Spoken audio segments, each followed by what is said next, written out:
The following program presents principles designed to promote good health and is not intended to take the place of personalized professional care. The opinions and ideas expressed are those of the speaker. Viewers are encouraged to draw their own conclusions about the information presented.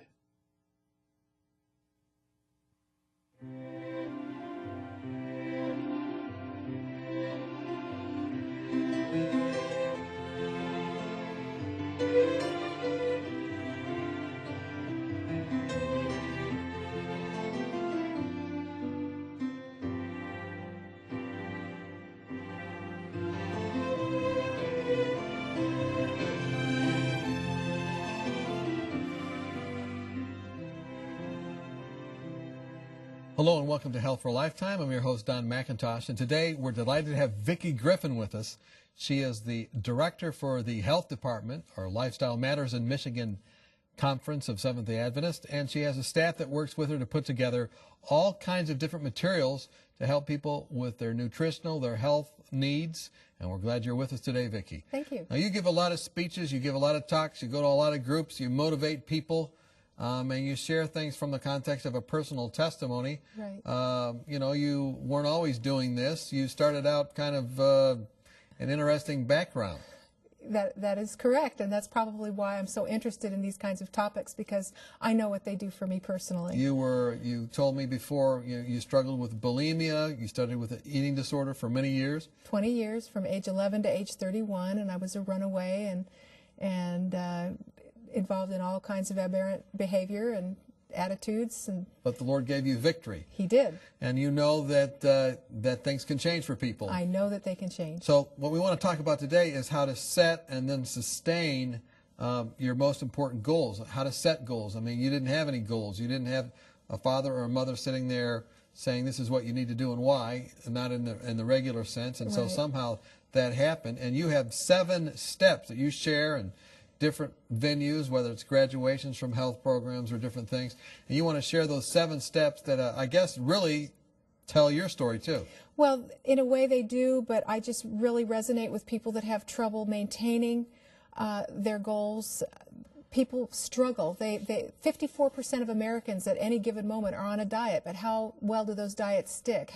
Not that we're a proponent of dieting per se, but people make goals they set goals all of the time. They have trouble sustaining the most important goals for their life. So we've gone in and we've taken a look over several years to find out what are the factors involved, the principles of long-term success for staying with a journey, thick or thin, to achieve your most important goals. Okay, so let's take a look at some of those. The first one you talk about is to stay focused. Talk to us about that. How do you stay focused? Right. How do you set your goal and stay focused? Well, why have we chosen this as number one? One of the reasons that we've chosen this topic as one of the primary things to think about is that when a person develops an addiction or bad habit or bad pattern, they actually lose the ability to focus on different things, and so they become overly focused on that bad thing they're doing, on that one destructive thing, and they lose the ability to be engaged in other kinds of mental and physical processes, and so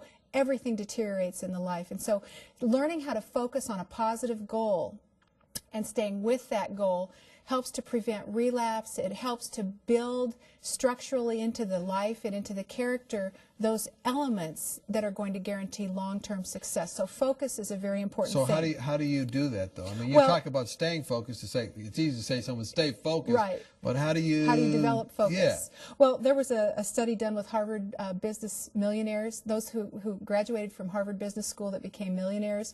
Those that became millionaires had written down their short and long-term goals.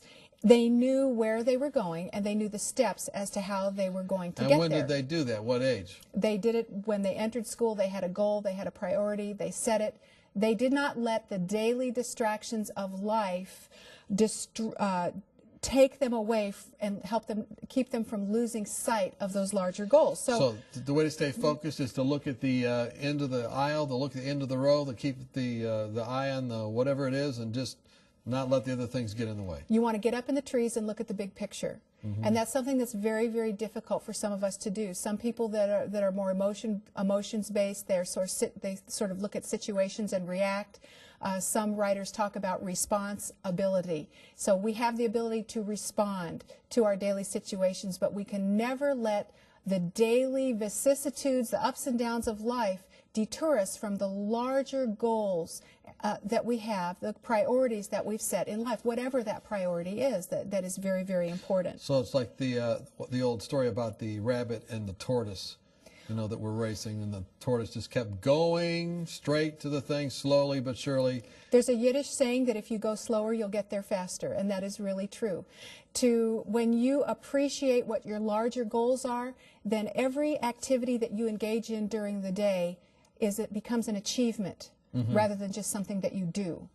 And so everything that you do in your life is going to promote that larger goal. Setting realistic expectations, you talk about. This is the second one. First one, stay focused, set realistic expectations. Some people, Right. well, these Harvard millionaires, is this realistic to set the goal? Well, one thing that I'd like I think to... I want to be a millionaire. Right. Well, one thing I want to back up just a moment. We have a couple of examples in the Bible that are really important. It says that Jesus set his face steadfastly toward Jerusalem. He was going to the cross. He was going into a challenge. Daniel purposed in his heart not to defile himself with the delicacies of the king's table. That's right. And it actually means he gave his heart to it. Now, both of these men were facing very negative situations. They were facing challenges. And when we lose our focus, we are trying to avert pain. We're trying to find an easier path. We're trying to find some shortcut, and there is no shortcut. We've got to understand that the process of working through obstacles and meeting challenges and meeting pain and dealing with stress and all of those things is part of the building block to meeting your larger goals. We cannot escape the fact that there are challenges and obstacles. If it wasn't hard, it wouldn't be worth working toward. Okay, that's part of staying focused. That's then part what of it. about realistic expectations? Well, the key to staying motivated, and this is where people just fall off of their lifestyle plans, they fall off of their goals to read more books or to turn the TV off. Part of staying motivated is setting realistic expectations. I'll have people come to my office and they'll say, I realize that I need to lose 150 pounds, so from here on out, from this day forward, I'm only going to have half a cup of oatmeal for breakfast and 6 peeled grapes. I'm going to walk 10 miles a day. And this, if you take into consideration their past history and where they are right now, this is a very unrealistic expectation. They are not likely to be able to follow through with that. So it's extremely important to make your goals, to cordon them off in little bite-sized pieces so that you can experience daily victories. And so realistic expectations. yes, achieving a small goal is much more valuable than brooding over impossible dreams. Okay. So that's an important thing. So, for instance, if you know that you have a particular problem with being impatient or with sweets or whatever that particular problem is, you set a realistic goal that you are going to achieve. In other words, you're striving for excellence, not absolute perfection in this area, because you will become disappointed. So what you are doing is you're striving for continually making better choices so that you are actually building your brain in the process. And your brain is developing resiliency, it's developing new tools, new resources for handling challenges and change in bite-sized pieces. You've heard the saying, it's hard by the yard, it's a trial by the mile, hard by the yard, cinched by the inch, and sweeter by the millimeter. Okay. And so setting a realistic expectation of what you can and cannot accomplish is a very, very important element of long-term success.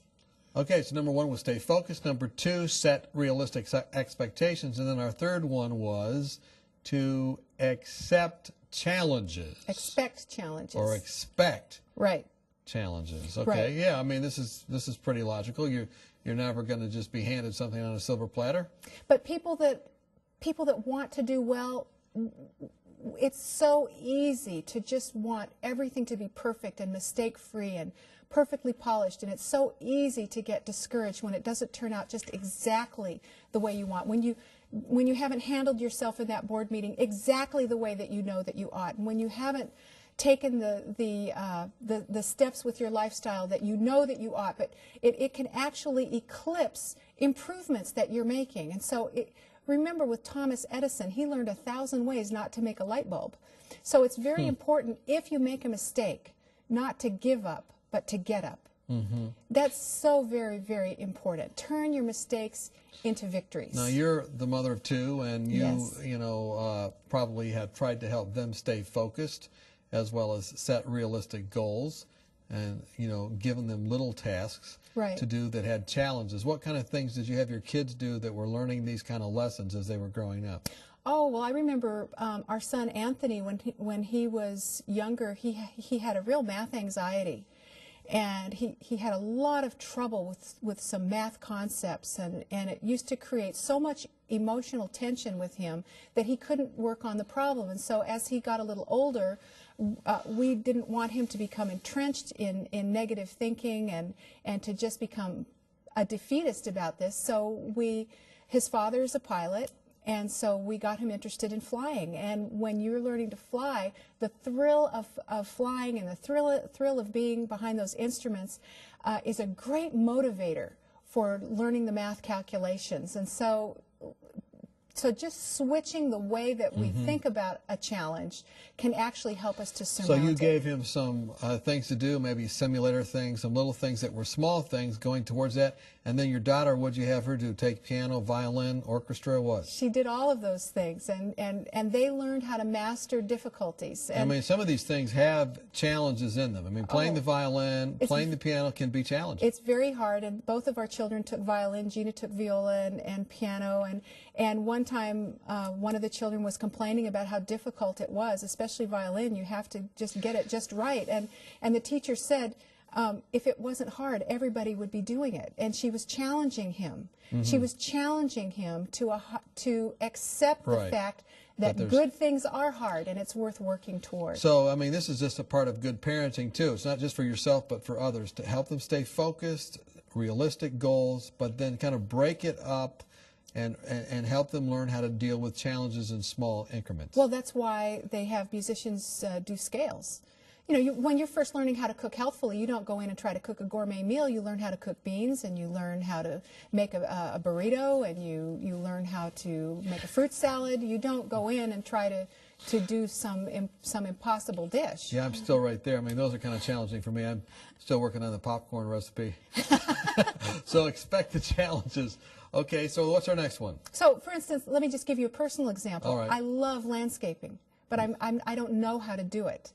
And so where I started, where I was tempted to start, was just to give up and be discouraged as I would look at these glorious magazines with these great pictures, and I want my yard to look like that. But where I started was with a very small budget and a few seeds, and finding somebody at the local nursery that could give me a little bit of advice. And so you start with a little piece of land and you do just a little bit, and it builds your ability. And our whole message is that it's not the starting or the finishing.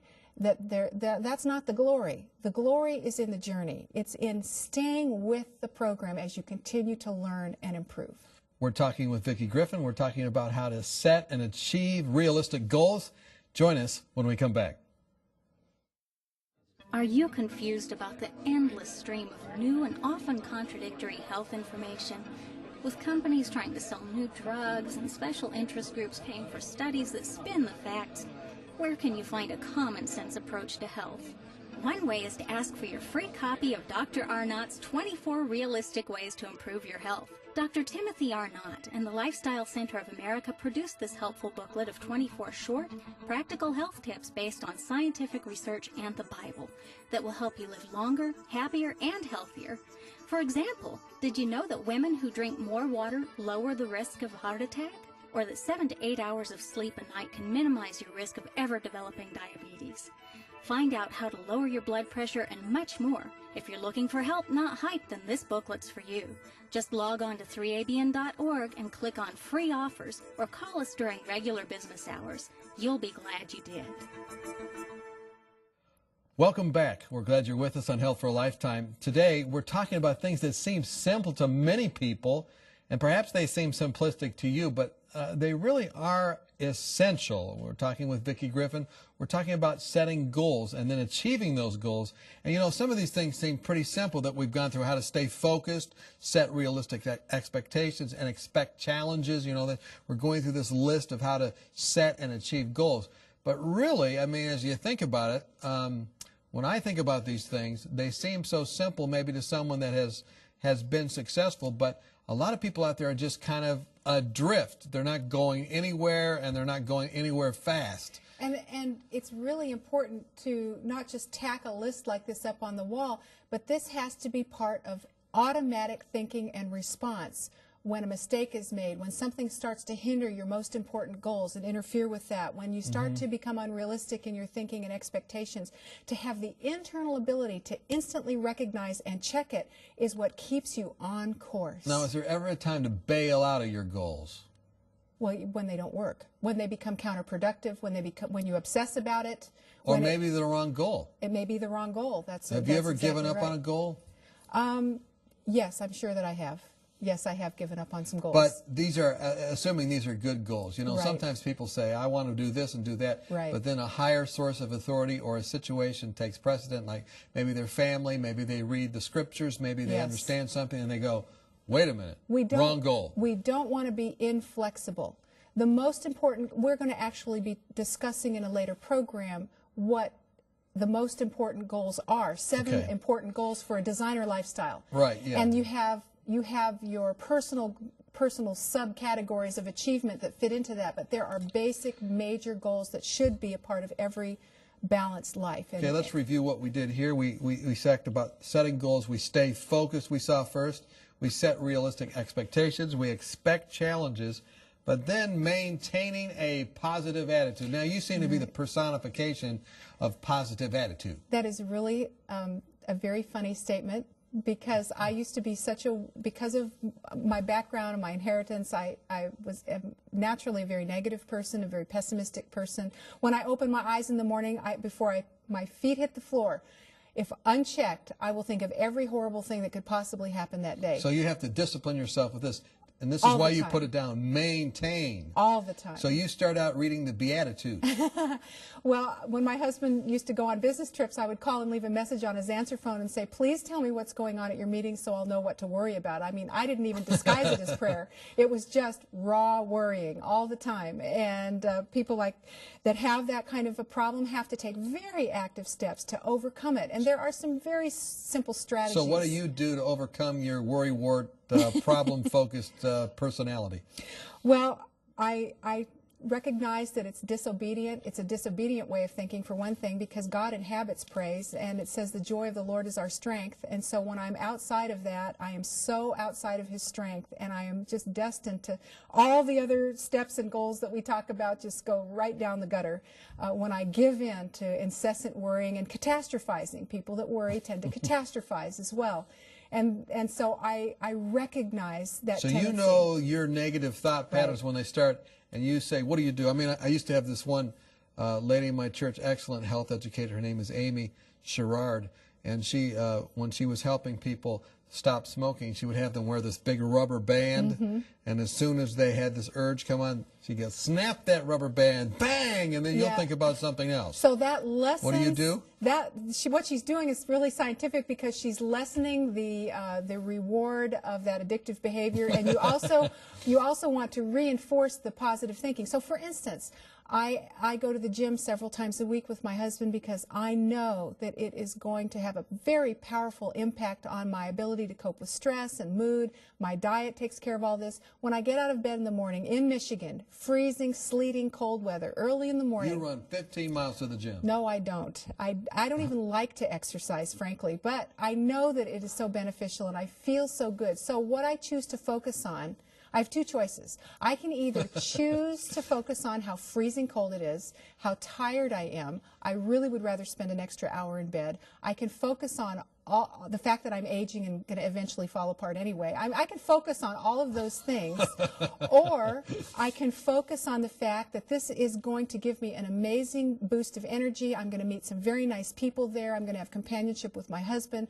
I'm going to build tone and muscle into my body and throttle up my mood, so I can choose which Plus, set you can also stand before the people that you represent as a health and temperance director and say, I exercise. Yes, I can tell them that I do that. So you have to make up your mind what list you're going to focus on, and you have to decide what you're going to focus on. And negative thinking is habitual, and oftentimes self-pity is a very real factor. Self-pity is, Elizabeth Elliot said that self-pity is a death from which there is no resurrection. It is a sinkhole from which no helping hand can save you because you've chosen to be there. And so the self-pity attitude and poor me is a destructive, negative type of thinking that just must And be nobody overcome. really likes to hang around that. Nobody likes someone that's always just talking about negative No, things. if you throw a pity party, you're going to have very few guests. Yeah, laugh and the world laughs with you. Weep and you weep alone. That's right. Number 5, I think, our next on our list, we had to stay focused, set realistic expectations,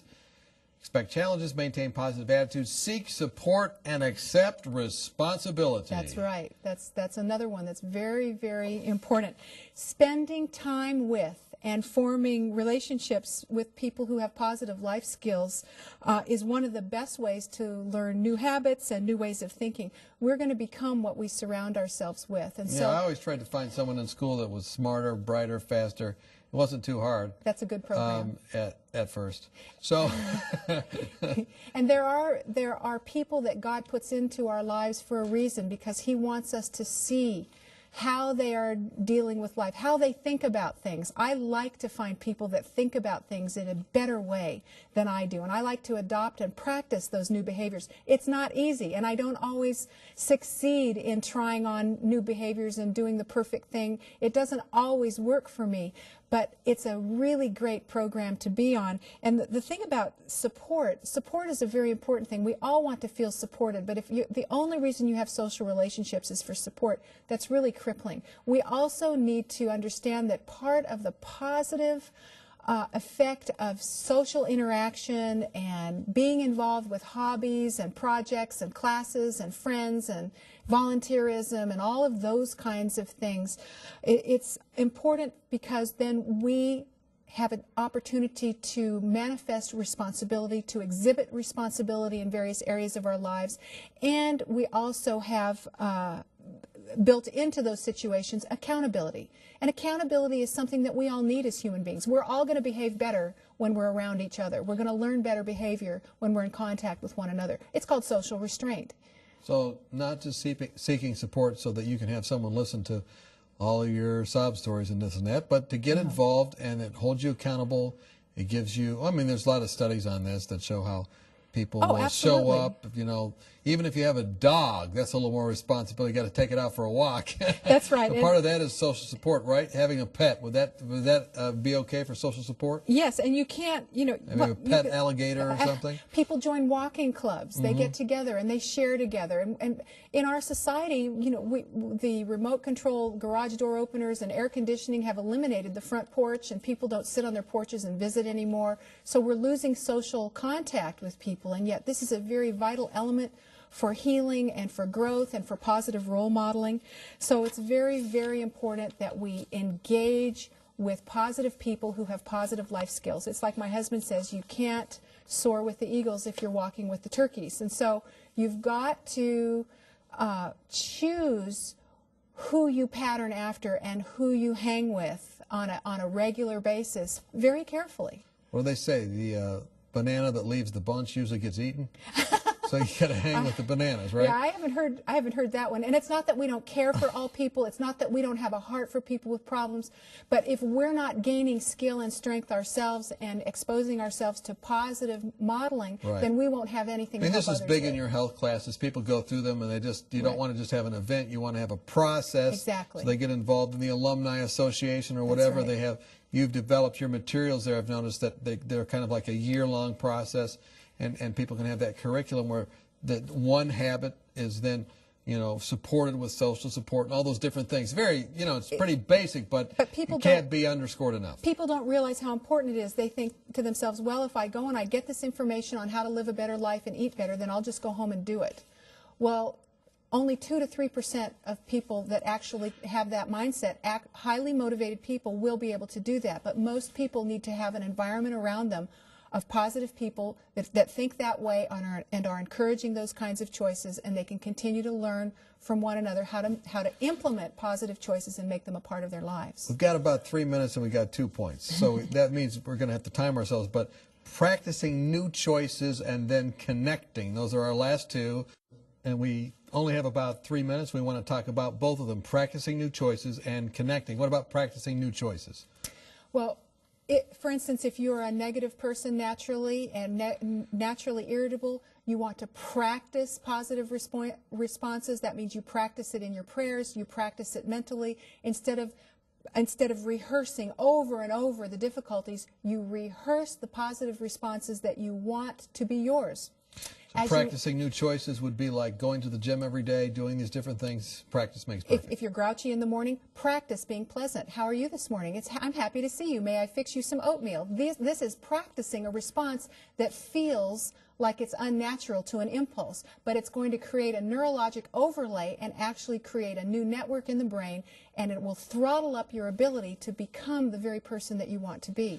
Well, I mean, with all due respect, sometimes people can act really nice, but they're still seething inside. So I think your last one kind of addresses that, doesn't it? It talks about connection. Oh, absolutely, because, circumstances alone cannot change our heart, but we mustn't underestimate the power of the spoken word. We think that we can say whatever we want and that it's not going to affect us. But as a man thinks, so is he. But also, as you speak, so you become. So if you have a will and a desire to be a more pleasant person, and we're using this as an example, and you begin to rehearse pleasant responses, it will have an effect on your levels of irritability. It will help.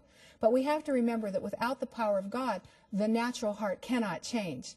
God is at the center of everything, and He must change our heart, He changes our will, He changes our desires. But then as we implement the tools that He has given us, such as practicing those better responses, what does the Bible say? It says, put on the Lord Jesus and make no provision for the flesh. And it says we are to practice these things. And so as we implement these things on principle, they will become a part of our lives.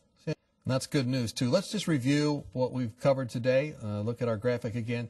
Stay focused, set realistic expectations, expect challenges, maintain a positive attitude, seek support, and accept responsibility. Practice new choices, but probably most importantly, to make all those other works, connect with God, who can really make all of those things and define all those things for us. Isn't that right? He's the only one that can give us the will and the desire to stay with the journey. Thank you so much, Vicki, for being with us. Thank you. And thank you for the work you do at the Michigan Conference. And thank you for working so effectively with Lifestyle Matters and that ministry, lifestylematters.com. And I know that, I access that many times in my ministry, and I know it could be a great help to our listeners. Thank you for joining us. We hope today these simple yet very powerful concepts you can incorporate into your life, and as a result, you can be focused and be an effective tool for the Master. May God bless you as you have health that lasts for a lifetime.